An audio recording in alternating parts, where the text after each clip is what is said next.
Idineklara ng presidential nominee ng PDP Laban ang ngayon desidido ng komandidato sa pagkapangulo na si Davao City Mayor Rodrigo Duterte. Balita hatid ni Ian Cruz. Talaga na po bang tatakbo na kayo? Yes, I am running. But the formal declaration would be made by the PDP.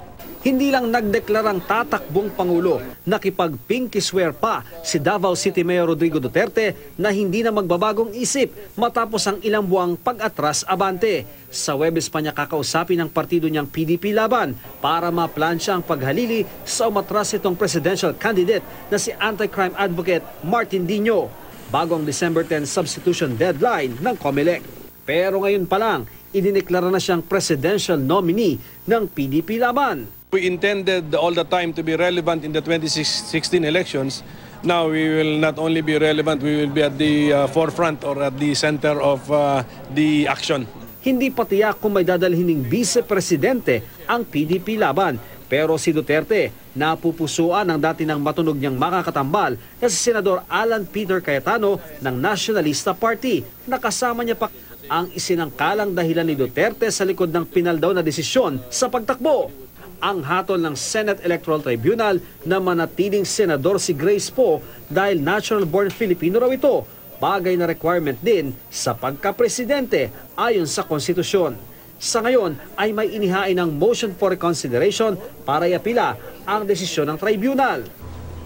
Do not mess up with the Constitution. I'm using the disqualification because I do not want an American citizen or at least one who is not natural born. Kung kailangan ninyo si Grace po, Amerikano, doon kayo. Kung sino lang ang gusto ninyo, yung kailangan mo kaya, kailangan niya Amerikano na yan. Kailangan kayo ng competent, lumalaban ng bagyo, yan, si Mar. Kailangan naman ninyo na gumagawa ng parang Lee Kuan Yew. Ayan, si Binay, Lee Kuan Yew. Si Miriam, well, she's brilliant. If you want a brilliant president, yung talagang brilliant na mataas ang IQ, yan. Gusto ninyo ng 75 lang, 76, 77, ako yan. Kaya lang talaga ang grado ko sa buhay ko. Ordinaryo lang ako.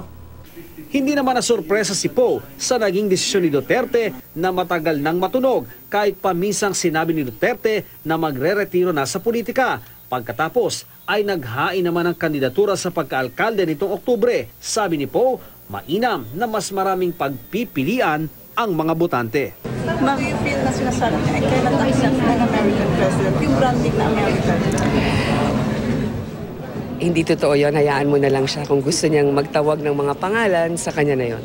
Basta sabi ng nanay ko, gumalang sa nakakatanda. Willing daw po siya na umatras at maging campaign manager niyo just in case mapatunayan kung sino po yung tunay niya ng mga. Gusto ko nga rin malaman yun matagal na. Pero siya na lang ang tanongin niyo tungkol sa sarili niyang mga plano. Hindi ko... Pinabulaanan din ni Poe na nagpresenta siya noong maging vice-presidente ni Duterte gaya ng naging pahayag ng alkalde. Hindi po totoo yon at hindi nangyari yon. Ako talaga, ayokong sabihin magpresidente ka or mag-vice president ka. Sariling prerogatiba yan.